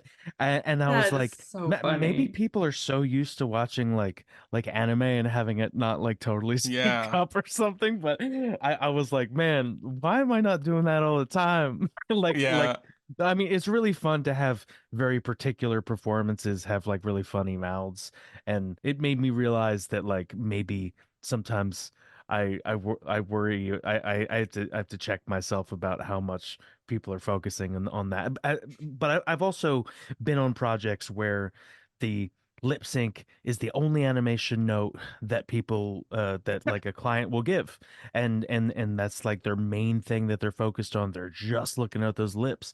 So yeah, I don't know. I mean, that's the note I give the most. I think that's still on the Mars movie. I feel like there's some of the lip sync that I wasn't able to do. Usually I'll go in and lip sync everything and then give it to animators to do the rest. Mm. And I'm like, because I don't know, just consistency. And like when you're talking about like doing mouths on twos and threes, I like to do my mouths on ones. Oh, wow. Yeah, because I just, Whoa. but it ends up being interpreted to twos. So I like I'll see. do it in ones, but then it'll just get dumbed down a little bit. When people are talking fast, I'll do it on one sometimes. But Yeah, but huh, I mean, we basically animated at 12 frames a second. So like stretched to 24. So like it didn't matter if I did it on ones, it was gonna be on twos eventually. sure, Just sure. the way that we built the whole rig. Mhm. But yeah, I think just getting used to doing mouths on ones made it super super accurate, and it just didn't translate to the rest of the animation world. So I feel like I created a standard that was kind of unreachable in Yeah. like the Well, normal pipeline. I feel like that's an area where you can kind of be extra on because you have a finite amount of drawings that you ever end up having to do. Like it's different when you're like, hey, I want this whole scene to be on one's like drawing Hmm. wise where you have all these extra drawings. But I feel like with mouths, like that is a place where you can be a little bit more particular and smooth if you want. Yeah, and that's I think that's as a non-artist, I think that was where I was like, oh, I could really do animation with mouth, because mouths are the first thing you start with. If anything, you need the mouths, you know. Yeah. So, but yeah, I think this set's a pretty cool set, and then you would take this and make neutrals happy and sad, basically. Yeah. If you just get those three sets on any character, you pretty much have the range of emotion that you need. But I think animation wise, I think eyes are a very big deal. Eyes and eyebrows are a really Hmm. big deal to learn how to switch them up and stuff to get the emotions across. But yeah, face animations are really where you play the lines out, in my opinion. Because like especially for adult cartoons, like you're not looking for characters to be super super animated. Yeah. They're just telling jokes and gesturing. So like you really do just that's why I've spent so much time on just getting the mouth packs right, because I feel like what they're saying is going to be more important than what they're actually doing. Yeah, I feel like we need to have like a competition animation festival where we pit script driven and storyboard driven against each other. Interesting. I feel like that would be interesting because That would be really interesting. Yeah, yeah, yeah. you would see really clear examples of like really really gag based kind of like scenes versus like the story based scenes, and there's gonna be people that prefer one or the other, but that I think that would be The interesting to have like a prompt, even like having like a prompt and then having two schools of cartoon making try to do that same thing and see like what people how people respond to whatever. I Yeah, do feel like my bias is that because people really like story and characters more than visual gags, I think script driven would win. I don't know if you're talking no if you're talking not if you're talking about animators though yeah. that's CalArts is like pumping regular out. people. CalArts is pumping them out for gag driven, only because that is the style of Disney, right? So they I mean so that's like Looney Tunes, that's like Wile E yeah, the Coyote, yeah, Hmm. yeah, that's for like sure. SpongeBob, that's like like Yeah. there's a whole group of people that have come up raised by Adventure Time and Regular Show and Steven Universe, Hmm. Yeah, and yeah. people are like I like that. I don't know, so I would be curious to see Yeah, how I those. think it's the advent of Adult Swim kind of changed that idea, I guess. But yeah, Yeah. I didn't realize. I mean, I worked on a bunch of Adult Swim stuff too, mostly live action. I did 7 years, 7 seasons of Children's Hospital. I did all the effects on it. Oh, But that's that was cool. my kind of that was the big Adult Swim show I worked on. It is interesting to see Adult Swim really kind of change the face of animation as we see it. Like I never thought I was going to be an animator ever, but the opportunities to do my limited skill of animation really lent towards comedy. So I Yeah. didn't I really just moving down here, I didn't have any dreams. I kind of started out like in my early life as a Jehovah's Witness, where it was very much a cult and I was very Hmm. much restricted. And so I didn't have any real like dreams for future success or anything like that. So when I left that religion and I moved to Los Angeles, I feel like I kind of accidentally stumbled into my careers and like just kind of stumbled into like meeting Dan Harmon and like stumbled into meeting Sarah Silverman and Jack Black and stuff, and like, oh, I guess I like comedy and I guess I like cartoons, and so I guess I can work in it. And so like now it's like I feel like I'm very much a comedy cartoon person, like adult comedy specifically. Mm. So like that that I feel like it was definitely not a path I thought about early Mm. on. I really did stumble into it, and I feel like I just kind of was in the right place at the right time all most I of think those times. that is so cool. And if you feel comfortable talking about it, what made you decide to leave the Jehovah's Witnesses? Like, how did you think of even coming to LA? Because I'm guessing that, I mean, I don't know much about it, but it's like you said, like you're very much restricted, so you don't really have access to a lot of like and mainstream entertainment. Yeah, yeah. So growing up as a Jehovah's Witness, you're very much isolated from the rest of the world. You're told to not make friends with the regular people, that because Mm. they will they will influence you to not survive Armageddon. And so we were very much a doomsday cult, thinking Mm-hmm. Armageddon's going to be anytime now. So be prepared and be righteous or whatever. And so I guess I'm an information hoarder. Mm. And so I feel like I worked at the library at the church, and I was like got all this information and like, wait a minute, they don't talk about dinosaurs ever. Why don't they talk about dinosaurs? And so I was like started to like read things that I wasn't allowed to read, basically, because I'm like, I'm done with these books. Why? I'm not gonna just read them again. And so I started to sort of research here and there, and it's very scary because they tell you like, if you're reading this book, then you could be cut off from God's organization, stuff like that. So like they really do try to scare you into submission. Mm-hmm. And then I think I was just a little too smart for that, and I just started. I was a very good Jehovah's Witness for a while too. It's very hard to maintain that, but even going door to door is so scary though. But like, I think after I just started reading about like logic and science, I think that's as easy as that. Just logic and science Yeah. kind of helped me think my way past the Mm. delusions that I had in my brain about the end of the world and stuff like that, and one religion holding the truth over everybody else. And if you cross this line, then you don't get to talk to your family anymore, kind of stuff.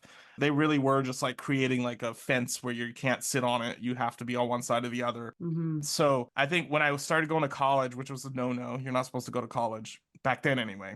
Mm-hmm. I'm sure they've changed a lot of rules. Like back then, you couldn't wear a beard. Now you can. Stupid. Oh And, wow. Mm-hmm. yeah, and like women couldn't wear pants to the church. Now they can. So like, they're really like the advent of the internet and everybody's telling their story about growing up Jehovah's Witness really destroyed the religion. I think just like with Yeah. Mormons too. I think it's very much hard to keep people away from like searching out truths about the religion that you're not supposed to know.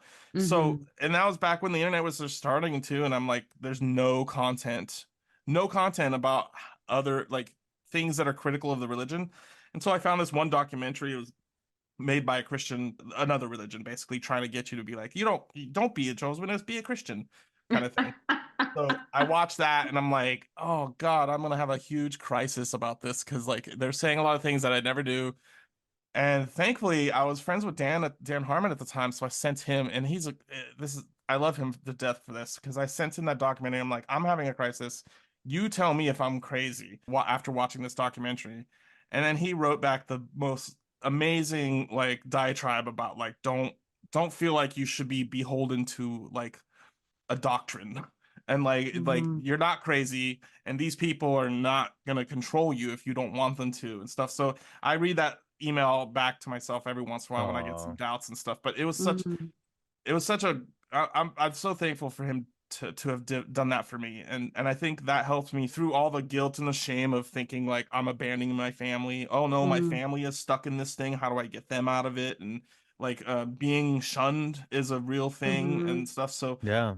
I feel like I've caused a lot of problems in my family by saying I don't believe this anymore and I don't believe the Mm-hmm. Bible and I'm actually an atheist now. And a lot of that stuff happened when I was in my early 20s, 23, 24. Yeah. I just moved here, and so I moved far enough away from the church that I was able to like try to start over and find my own place. And I think Channel 101 filled that void like right away. Mm. Yeah, it's like you found a new family. I Yeah, mean, yeah, it was like that's my new so religion. We We used to joke that it was a religion, that I feel Dan like was a every cult leader.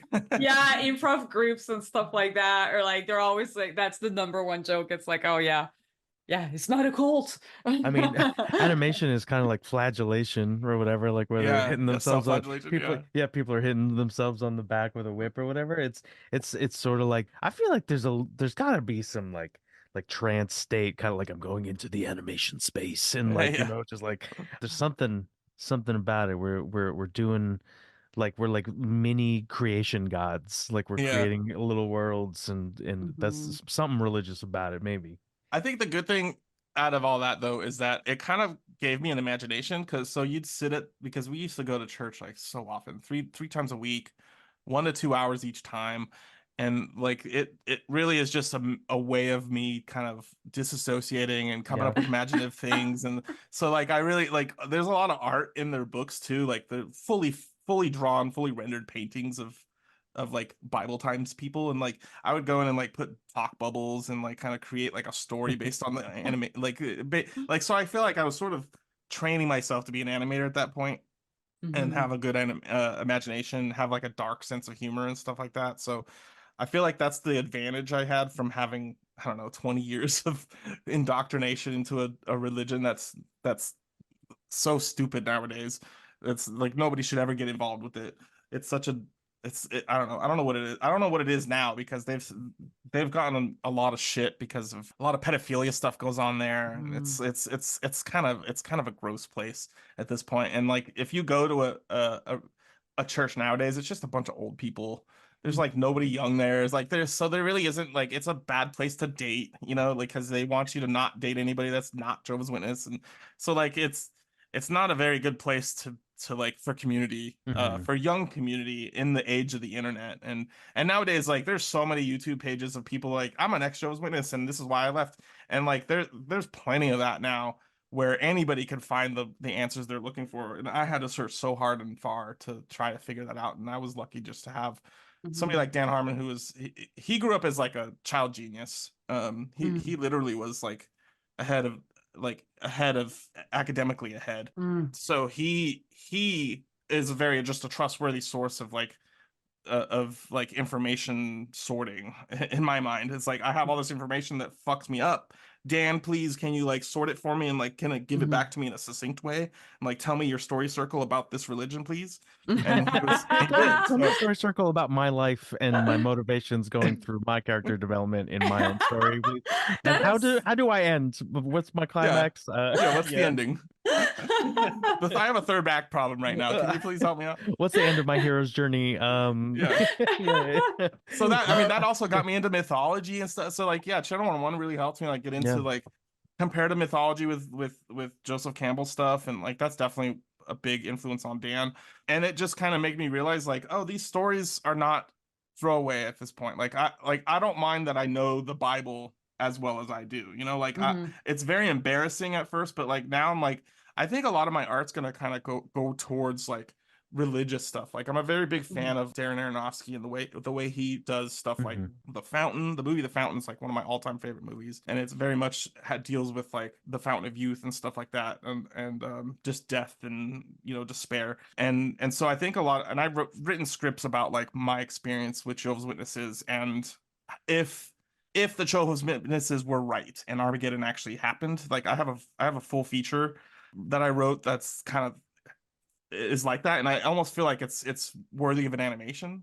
Mm. It's not as much comedy as I usually do, but it's very much dark. It's like a coming of age story, but dark comedy and like a lot of fantasy in it. Mm. But it's very much like if Armageddon happened, the Jehovah's Witnesses were right, and then all the mythology behind what they say would happen at the end of the time, at the end of the world, a lot of that plays out in a really interesting way, and I feel like it's my influences are like Noah, Mother, Requiem for a Dream, High, Mhm. all of Yeah. his movies in that same context of like fucked up movie, like that. So I think my future career is gonna come back around to my experience as a Jehovah's Witness, and I mean, write what hopefully you know, right? I mean, write right where what you you come know. Yeah, from. but I mean that sounds cringy sometimes, but like it really is true. Like write what you know, but like embellish and heighten and But you can have a Yeah. different perspective than other people on what you know. You know, mhm, I feel like the idea like you could write a thing about addiction, even though maybe you weren't an addict, but you knew addicts, or whether you were like someone who judged people that drank, or like it yeah, doesn't always have to be the story that your people would normally jumped to as a like it doesn't have to be what other people would do. It's your own narrative, your own story, and I think that's valid. Yeah, so I almost feel like I've lived multiple lives at this point Yeah. because my life back then was just literally like listening to old people tell me their old ideas and just like being told like you should be spreading this stuff too, like go door to door and recruit. Like, and I'm like, if you're a good boy, you don't listen to Led Zeppelin and you don't, watch G.I. Joe. And I'm like, well, I'm gonna watch G.I. Joe anyway because I like cartoons. And like for the longest time, you're told not to listen to certain music and stuff like Nine Inch Nails at the time, and they were so behind in the times. Like I was listening to Nine Inch Nails when they were telling us at church not to listen to Kiss. I'm like, what? That We is just Nobody so listens to Kiss. alert, we just got news about Kiss. Yeah, We yeah. just got news there's a band and they have a long tongue and they're going to try to reel you in with their long tongue like some sort of chameleon. Yeah, they're But knights in don't Satan's surface. that is so funny. Or like, don't play that Zeppelin album backwards. I'm like, what era are we? one I'm of them listening has to like cat whiskers painted on. Nirvana. Like, Careful. are you listening to Nirvana? Because like that's probably just as damaging to these kids right now in that context. Well, let's do some listener questions. I think we're at the section of the podcast where we Yeah, can let's do some get Okay. back into questions. just we'll bookend it with some formulated, useful educational help, like for people asking questions. Yeah, like so our patron Puzzle Glum asks, what's the hardest part about directing and how do you handle it? I think that's a great question. Hardest part about directing is to know what your duties are. I think I mean I never really worked in like a studio as a director, so like I kind of created my own director role, as in like I work with storyboard artists. I'm not like a lot of directors will work, it will be the storyboard artist, right? So I come from a film background, so I'm very visual thinker, so I can almost shoot like I could do a shot list and then give it Mm, to an artist, and I could describe like high angle, the horizon line's this low and this character's over here on the right, and it's like, and then the camera turns or whatever. Like I can give those kinds of notes, and it's not very traditional as a cartoon director, but it's definitely very much filming director wise. And I think the hardest part I think with a lot of people have is collaborating with Right. people. You literally hire a team of experts to do all the things you cannot do. And so in order to, and that's kind of why I like that I'm not the storyboard artist, because I let the storyboard artist kind of shape it in their sensibility, and then I can just kind of give them notes as like, no, that's not really what I was thinking because it would change this idea of the direction. So if you mm, could just do this, and then but the collaboration is still there, and I'm not doing like all the creative work. And so I think the hardest part is like letting your don't control everything, like mm-hmm. let the professionals do their job. They're trained for it. Like they literally, a storyboard artist is another director on the job, so I had three on the movie, and I pretty much let them do most of everything they wanted after I did a shot list. And so from that, I think it might be hard for some directors to unwrestle control, but I feel like I'm most successful when I collaborate, and I really Mm-hmm. do feel like the movie is better because it wasn't my flavor. It's like, the direction doesn't mean it was my flavor. It just means I was able to corral a bunch of creatives to make it a good movie. That's really great. I love that answer. From YouTube. I think this is cool because you're very kind of like you learned a lot of stuff on your own. So our YouTube listener at Pocket Full of Ramen asks, what's the best way to learn animation for a beginner? Honestly, the best way when I started was there was there's a set of tutorials for After Effects, and one specifically was like how to make a cartoon character, and it was literally Hmm. setting up mouths in a pre-comp and how to retime the mouths, and that is all I needed to know to figure out like, oh, the After Effects is my jam. So like, oh, I didn't know you could make cartoons in it. So like finding a tutorial, that's the easiest thing in the world nowadays. It's just everybody's got every tutorial available at their fingertips, and I'm so jealous. Like I didn't have that. I had to download illegally something I should have spent thousands of dollars on for a tutorial on After Effects, and I found it and learned it from there. And I guess I'm just lucky that I'm able to kind of teach myself. But yeah, tutorials are the best way. Everything is available to you for you to learn. Learn software. Learn Toon Boom Harmony. You'll get work. Oh, that's so true. Yeah. Yeah, and it's like, and it's a pretty powerful software too. Hmm. Well, I'm just giving a quick shout out to Ninja Panda 393. The question is very similar to the one from Puzzle Glum. And I think so. This one's a little tweak on the animation question. At Eric Bernardo _ ask any VFX advice for a beginner, like so specifically visual effects. Well, I guess I mean the visual effects world is changing so much now because of AI. So there's a lot more tools. Visual effects is very difficult because things change so much. You have to be up on the tools. So I think at this point, learn like I would say learn rotoscoping, but like I think an AI tool is going to come out and be the rotoscope master, like so you don't have to do that. So it's very difficult. It's a very hard question right now. Oh A yeah. VFX beginner, I don't know. Like learn gosh. The main thing that I been asked for a lot is to put TV screens in a blank TV. And look up a tutorial how to use Mocha for After Effects. Image tracking and green screening as just like That's an the most intro. basic like corner Yeah. pinning tutorial for tracking. Tracking is a very tracking, green screening, yeah, rotoscoping. Those are the three main things that you should be learning as effects animation or effects artists. You could go far with tracking a lot. Like you could do a lot of beauty work and erasing things with tracking, patching, just think Photoshop, but in motion, you know, Photoshop with a timeline. So like you're literally Photoshopping zits off of somebody for one frame, but then track that across all the rest of the frames. That's what effects is just applying the same methods of photoshopping to video. So I would say, I mean, begin with Photoshop, learn how to make things prettier, learn how to remove backgrounds and all that stuff. And there's so many tutorials nowadays, and AI is doing a lot. So keep up on the technology. It's a very difficult changing world, but Yeah. if you're interested in it, then learn as much as possible. I would say don't be a generalist, don't be a specialist. A lot of Oh people yeah. will learn like Right.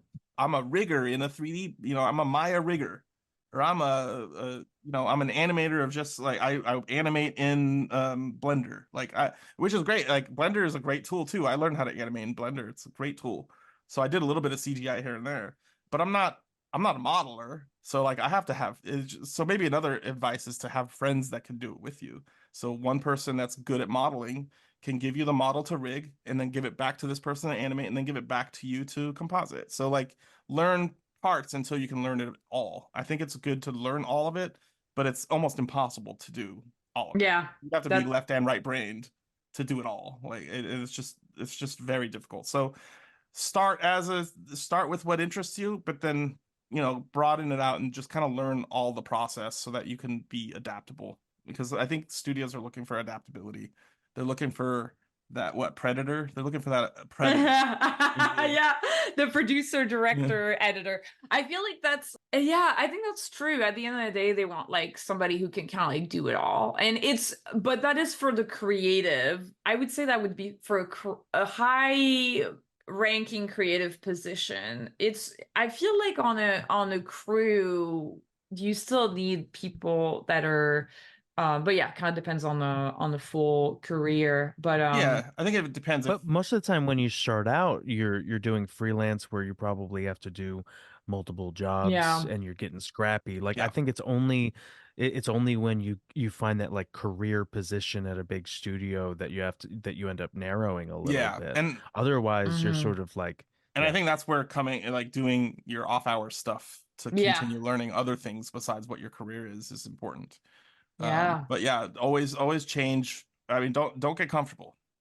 That's the best advice. Yeah. No, that's true. I agree. From Instagram, we have a question from Shiny.doggy. What's your favorite way to animate / your favorite medium?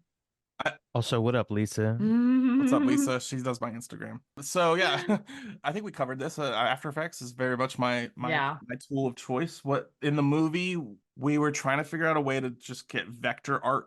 So we were thinking like create the all the assets in Illustrator, and it was like so Mm. clunky. And then we're like, okay, well, let's just create everything in Animate and then transfer to Illustrator and then transfer to After Effects. And we were doing that for the longest time just to keep everything vector. And it worked. It worked great. So like I think just use the tools that all the tools can kind of filter into, like, you don't have to know Toon Boom Harmony to get a cartoon done. Oh yeah. You can start with the most basic programs. Like you could get an old version of Flash. I mean, I don't know if anybody does that anymore. Flash 4, is that still a thing? And everybody didn't want to upgrade after Flash 4.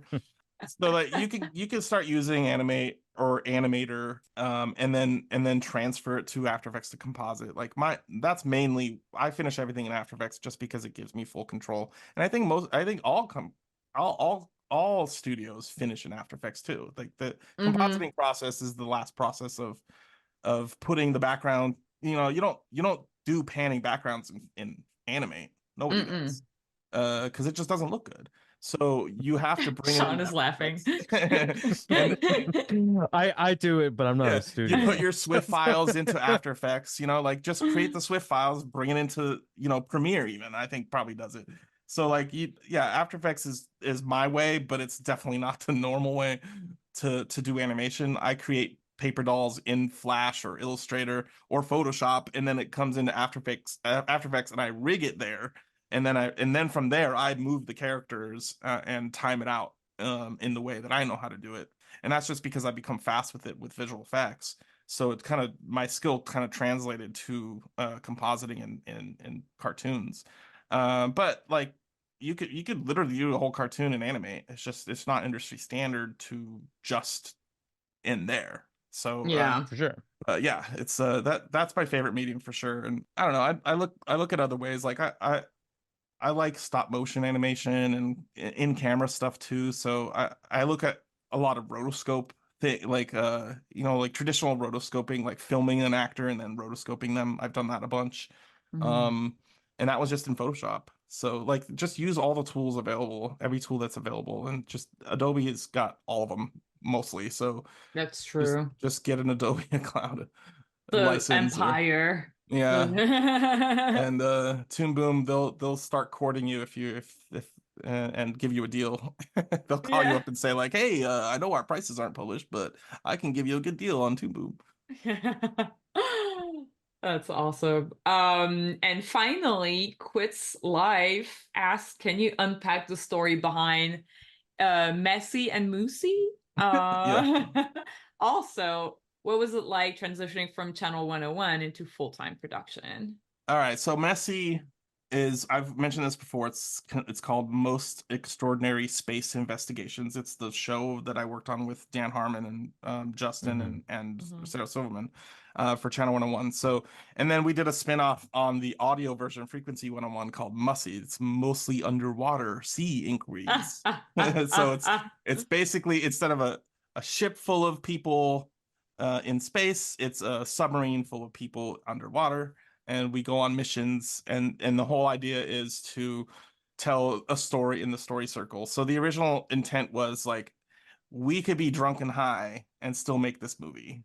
We could still, Mhm. like, as long as we're hitting these story points in the story circle, we can make this. And the same goes with the audio version, which was, I think, was great. And I want to animate they're basically just radio plays right now, but I definitely want to animate them. And I feel like there's a future for mostly underwater sea inquiries as a cartoon. And so that was, me, my wife, Abed, and my art director, James. We all sat down and just kind of just like, riffed these characters and pretended we were in a submarine and kind of just like created a story around just using the story circle. And we did multiple episodes, and I think it was pretty successful. And so yeah, and then I guess transitioning to Channel 101, from Channel 101 into full-time production, that's interesting because I think I've said this before, like I kind of fell into the right place at the right time. So like I was Mm. involved with Channel 101 from the early days and kind of proved myself early on, so that both Dan and Rob brought me along when they became successful. So when the Sarah Silverman program started, Rob and Dan created that, and they invited me to do visual effects for it. And I'm like, okay, this is my first professional gig doing visual effects. Like before that, I was just like a post PA. I was like an assistant editor.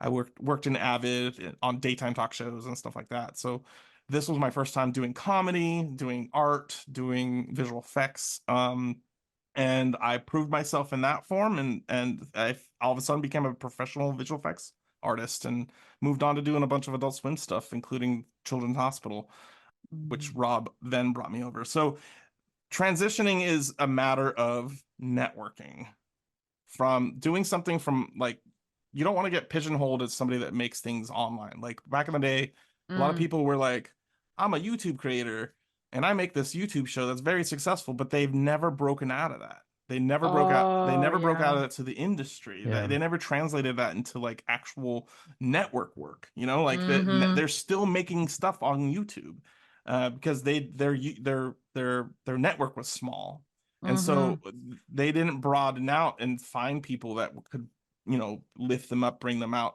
into different things. So it's a very difficult thing for, especially for animators, especially for me. I'm an introvert, so it's very difficult to network. And it's one of those things that I'm dreading constantly having to do, but it's very much important to show your face, should be present, be around. Don't be the loudest one in the room because that's obnoxious, but at least show your skill off. Like Channel 101's the perfect place to show your skill off. Your work is on the screen, and then you could talk to the people that watched your work and being like, yeah, that's I did that, and I could probably help you in your project or whatever. Like, be helpful to people, and then they remember, and then they hire you later. Like a lot of my old Channel 101 people are constantly hiring me for random gigs here and there. It's not a lot of paying stuff, but like I think I planted a lot of seeds.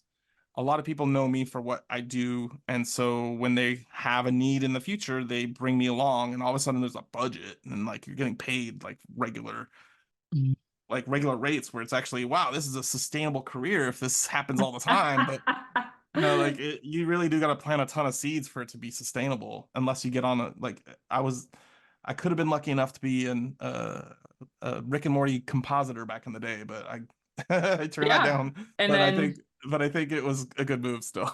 I think so, because then you got to to direct. I feel like you could have easily gotten pigeonholed into like compositing for TV shows forever. So that's not what I wanted. I don't want to just do one thing. I want to do everything, and and as long as you let me do it, I'll do it, and I think I can thrive.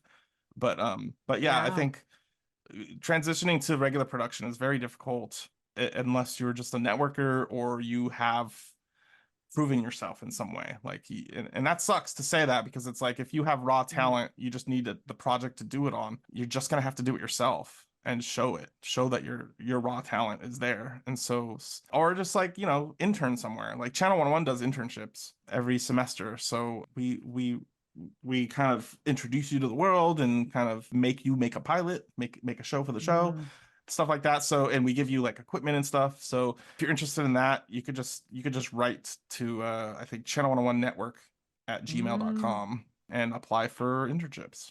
But yeah, I think internships is a good way to help network you into the realm you want to be in. But that is a local thing only. So if you're in LA, you could do that. You could take advantage of it. Or if you're not in LA, like find internships that are in production where you are, because they're popping up everywhere, like in Georgia, Chicago. There's a lot of stuff to do all over. That's great advice. We're gonna wrap it up real fast with our titular question. All right. Do you ever experience creative block? And if you do, how do you face it?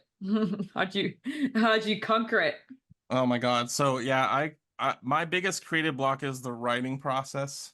For sure. And I don't consider myself a writer, and I get down on myself a lot because of it. And I'm not really a performer either, but I do voices and stuff, and I'm forcing myself to do them. And this kind of goes back to Most Extraordinary Space Investigations. It's the first Channel 101 show I was actually on camera, and I was forced awkwardly to perform. And I think having that creative block is just a matter of not doing it. And like, if you're blocked, that just means you're not doing it. or at least Mhm. you don't have you have motivated yourself to not do it or something. So like make the mistakes. Like you Mhm. have to make the mistakes. You have to look awkward on camera. You have to sound awkward on mic.